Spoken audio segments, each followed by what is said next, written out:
¿Qué tal? ¿Cómo están? Qué gusto que nos acompañen y se mantengan aquí en Mega Noticias. Vamos a hablar hoy de la Suprema Corte de Justicia, la que entrará al relevo. Y bueno, por supuesto hablaremos también de los aranceles. De nuevo, en la madrugada de este miércoles entrarán en vigor la amenaza nuevamente de Donald Trump. Quédense con nosotros, arrancamos la historia del mundo. Mega Noticias con Paco Ramírez.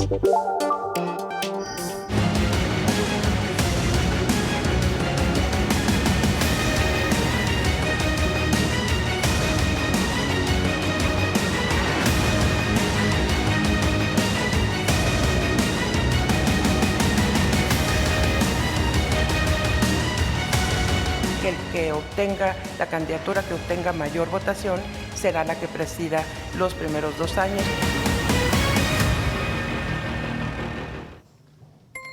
Así se renueva la Suprema Corte de Justicia, con solo el 13% del padrón participando en más de 10 millones de votos anulados o en blanco, votos nulos que superaron a cualquier candidato, a los votos obtenidos por cualquier candidato, incluso el más votado para ministro, Hugo Aguilar Ortiz, obtuvo poco más de 5.9 millones.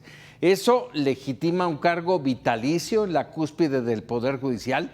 Vamos, eso soporta a quien será el próximo presidente de la Suprema Corte, y no es culpa de él. La Corte, que debería de ser un contrapeso firme, nace ahora de una elección marcada por el desinterés, ahí están los números, la ignorancia o el rechazo ciudadano. ¿Quién respetará a un ministro electo con más votos nulos que respaldo popular? Nos vendieron esta reforma como un acto de justicia democrática y lo que vimos fue una simulación cara. Ya lo decíamos ayer, 7,000 millones de pesos, sin participación real, sin credibilidad, sin pueblo. El gobierno ganó, sí, pero perdió, porque sí impuso su modelo, pero a costa de erosionar la legitimidad de la institución que debería defender la Constitución. Así es como alcanzaremos una verdadera justicia.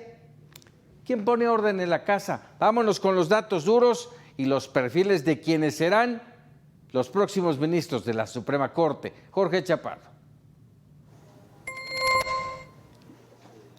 Hola, ¿qué tal? Se consumó el asalto de Morena al Poder Judicial. Ni uno solo de los próximos ministros tiene carrera judicial, aunque varias de ellas y ellos han cobrado muchos años en el gobierno. Hugo Aguilar, quien presidirá la Suprema Corte, era coordinador de derechos indígenas del Instituto Nacional de los Pueblos Indígenas, pero sus raíces se trasladan a la Asamblea Popular de los Pueblos de Oaxaca, APO, que agrupa a diferentes organizaciones, incluidos los maestros disidentes, muy cercano al expresidente Andrés Manuel López Obrador. La administración en funciones, Lenia Batres, Yasmín Esquivel y Loreta Ortiz, todas impuestas por López Obrador, a quien le aprobaron todas las reformas que quiso. María Estela Ríos, exconsejera de la presidencia, adivinó, con López Obrador. Aunque lo intentó imponer en la Corte, no lo logró. Ahora llega por el voto popular. Sara Irene Herrerías, exfiscal federal para los derechos humanos, ya ni le quiero decir, otra cercana colaboradora de López Obrador. Giovanni Azael Figueroa Mejía es un académico y ha colaborado como asesor en el Tribunal Electoral del Poder Judicial de la Federación. Nunca ha sido juez ni ocupado un cargo en el Poder Judicial. Ahora será ministro de la Suprema Corte de Justicia de la Nación. Irving Espinosa fue subprocurador jurídico de planeación en la Fiscalía de la Ciudad de México, 1 año, y desde junio de 2019 es magistrado en anticorrupción del Tribunal Superior de Justicia Capitalino. Y como colofón recuerda el spot de un abogado que está más preparado que un chicharrón. Esto decía el spot. Estoy más preparado que un chicharrón para ser ministro de la Suprema Corte de Justicia de la Nación. Cuento con doctorado, 2 maestrías, especialidad en Derecho Constitucional. Bueno, pues la estrategia le resultó y será ministro de la Suprema Corte de Justicia de la Nación. ¿Extraña? No, para nada, para nada. Así era López Obrador y su legado en las conferencias mañaneras. Llevó un payaso que se hace llamar Lord Molécula, un pirata que cambiaba el parche sobre el ojo. Una mujer que lo alabó por su condición física mejor que la de un corredor keniano. Es el mismo circo, gente con 10% de preparación, pero 90% de lealtad. Que Dios nos agarre confesados. La información que tengo, volvemos al estudio contigo. Gracias, Jorge. La presidenta del INE, Guadalupe Tadei, frena las especulaciones generadas luego de una declaración presidencial de que una mujer debería encabezar la Suprema Corte de Justicia de la Nación. Efectivamente, el artículo 94 es muy claro. La asignación de cargos inicia con mujeres para dar oportunidad a que sean 5 las mujeres que integren la Suprema Corte de Justicia de la Nación. Eso no significa que en la presidencia esté establecido en la reforma, en la Constitución, que también se inicie con mujer. No, la propia reforma quedó clarísima en su artículo 94, al decir que el que obtenga la candidatura que obtenga mayor votación será la que presida los primeros 2 años.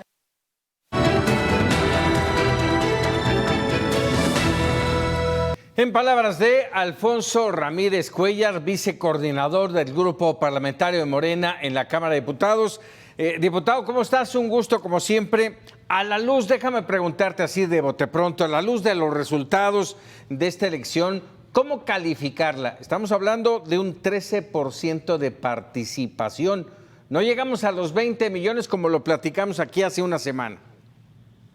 Sí, yo creo, primero pues muchísimas gracias por esta oportunidad.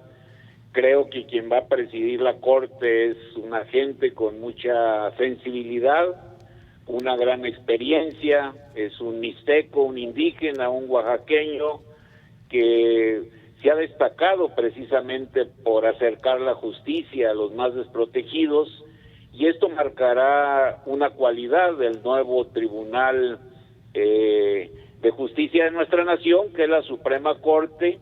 La nueva cualidad es tratar de impartir y asegurar que se imparta la justicia de manera equilibrada, que la justicia no se vea como una mercancía, sino que se vea como un derecho. Y creo que es mejor que más de 5 millones de mexicanos y de mexicanas hayan votado por nuestro nuevo presidente de la Suprema Corte de Justicia. Es mejor eso que 11 votos que eran los que decidían quién presidía la Corte en el esquema anterior. Yo creo que este es un primer momento donde se ejerce el derecho para elegir a los juzgadores y juzgadoras de nuestro país. Como todo primer momento que se ejerce un primer derecho político y ciudadano, pues tenemos limitaciones, pero creo que ha sido un gran avance que ya entremos en este proceso para que los 3 poderes de la Unión sean elegidos por voto universal, directo y secreto. Creo que fue un gran acierto. Dices, tenemos limitaciones, Alfonso, no sé a cuáles te refieres, pero esas limitaciones no son más un rechazo silencioso. No hubo votantes. No, yo creo que siempre que se ejerce por primera vez un nuevo derecho político y ciudadano, siempre ocurre esta situación. Todos queremos que la participación hubiese sido pues del 90, del 100%, pero creo que hemos dado un paso muy importante eligiendo a los juzgadores y a las juzgadoras. Ahora que viene, pues viene lo que siempre ocurre después de iniciar la integración de los tribunales, la pelea permanente, la vigilancia constante, la lucha perpetua de la sociedad mexicana para que los nuevos juzgadores que hemos electo pues se comporten de manera honesta, honorable, pulcra y sobre todo que integren un poder independiente. Siempre hemos estado luchando por la división y el respeto entre los 3 poderes de la Unión. Dimos un paso necesario, es el primero eligiéndolos, y el segundo paso, el de mayor alcance, es garantizando y exigiendo, luchando porque impartan la justicia que tanto anhelamos en el país. Pero nos salió cara, Alfonso, 7,000 millones de pesos.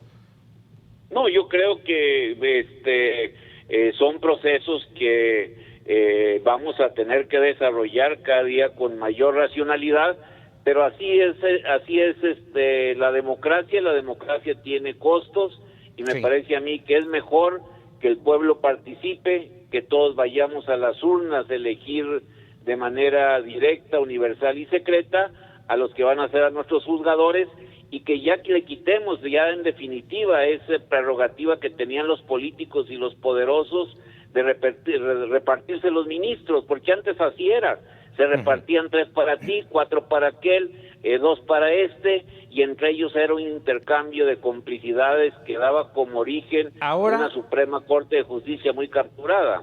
Ahora no se repartieron, Alfonso. Ahora hubo una votación universal, directa y secreta. Pequeñita, pero votación. Sí, es una votación. Yo creo que el próximo primer domingo de junio del 2027, que vamos a elegir al otro 50% de magistrados y de jueces federales, creo que vamos a tener una mayor profesionalización, un mayor conocimiento, y los niveles de participación van a aumentar. Pero hemos dado un paso importante. Vamos a tener un presidente de la Corte indígena, mixteco, oaxaqueño, con mucha sensibilidad, y esto originará un cambio radical en el funcionamiento de los tribunales de nuestro país, porque desde la propia cúpula, desde la propia presidencia de nuestro máximo Tribunal de Justicia, habrá un cambio cualitativo en el comportamiento y en la visión de lo que es la justicia en México. Oye, déjame aprovechar que te tengo en palabras de Alfonso Ramírez Cuéllar. Mientras están todavía contando los votos, falta el Tribunal de Disciplina, falta el Tribunal Federal Electoral, en fin, varias cosas. El problema en este momento, además de aranceles y amenazas de Donald Trump, es el tema de los maestros de la CENTE. ¿Se les salió de control? No, yo creo que tenemos que mantener el diálogo. Ellos hacen sus propias exigencias de manera tradicional, es una conducta recurrente, son molestos para el tránsito y la vida cotidiana de la ciudadanía. Me parece a mí que el diálogo debe de permanecer. Hay muchas demandas que son imposibles de cumplir. Ellos deben de entender de que tenemos un presupuesto insuficiente, y creo que lo que se ha avanzado desde el 15 de mayo con el anuncio de los aumentos salariales, la decisión de suprimir el UCICAM, de generar mayor movilidad de todos los maestros y las maestras del país, creo que es un avance, un reconocimiento al esfuerzo de la administración de nuestra Presidenta de la República. Nada más para subrayar esto que acabas de decir, Alfonso Ramírez Cuéllar, pensiones, control de plazas, aumentos salariales, imposibles. No, yo creo que el sistema de pensiones hay que revisarlo, tiene que ser parte de un consenso nacional. Todos queremos y estamos en la dirección de luchar por una pensión con el último salario que recibimos, de tal manera que no caigamos en la trampa de estas cuentas individuales que solamente generan una pensión con el 30% del salario. Así es imposible que la gente viva. Por eso estamos haciendo esquemas distintos, complementarios, que se están poniendo en marcha para que la gente se jubile con el último salario de cotización que todos reconocemos y que debe andar en estos momentos por arriba de los 16,000 pesos. Alfonso Ramírez Cuéllar, en palabras de agradecido como siempre. No, al contrario, muchísimas gracias. Damos el primer paso en democratizar el Poder Judicial. El nuevo presidente de la Corte, un indígena, un mixteco, una gente que viene de un origen muy humilde, con mucha sensibilidad, que va a impartir justicia a cabalidad en México. Nos vemos la próxima, Alfonso. Muchas gracias. Muchas gracias, muchas gracias. Antes de ir a un corte, déjeme invitarlo a que ingrese al portal Mega Noticias MX. Y a propósito del inicio tan fuerte de la temporada de lluvias y huracanes, no se pierda el reportaje Bajo el Agua, la realidad oculta de nuestras ciudades. Problemática, déjeme decirle, que se repite cada año, sí, y que parece no tener solución. 100 palabras de Stephanie Enaro. Bueno, pues ya elegimos al nuevo Poder Judicial, o mejor dicho, ya lo eligieron los pocos que fueron, porque la participación fue tan baja que uno pensaría que estaban regalando juicios justos. ¿Nadie se enteró? Lo que pasó el domingo no fue una elección, fue una advertencia disfrazada de democracia. El silencio de las urnas gritó más fuerte que cualquier campaña. Y eso es lo más grave, porque esta no fue cualquier elección, fue el punto de no retorno. Desde ahora, los jueces ya no deberán obediencia a la Constitución, sino al electorado. Aunque seamos honestos, con ese nivel de abstención, el único mandato que tienen es hacer lo que les diga quien los puso ahí. Se acabó la ilusión de un árbitro neutral. Ahora, el mazo judicial lleva colores y consigna, y los pesos y contrapesos quedaron en saldo negativo. Y vámonos de frente, sin anestesia. El pueblo no habló, pero alguien sí decidió. Y lo que se votó el domingo no fue justicia, fue obediencia con todo. Ya no hay marcha atrás. Mega Noticias informa, ordena Trump aumento de aranceles al acero y aluminio de 25 a 50% a partir de este miércoles, bajo el argumento de amenaza a la seguridad nacional. 11 muertos y más de 20 heridos en volcadura de autobús de turismo en Nuevo León. Viajaba de Escobedo a Tampico. Detienen a Santos N., alias el M47, presunto autor intelectual del asesinato de 5 miembros del grupo musical Fugitivos ocurrido en Reynosa. Continúan afectaciones de las peores lluvias en el Valle de México desde 2017. Se registraron 143 encharcamientos. En Lerma, Estado de México, fábricas quedaron inundadas. E impone Estados Unidos restricciones de visas a funcionarios centroamericanos por explotación de médicos cubanos mediante trabajo forzoso. Mega Noticias con Paco Ramírez.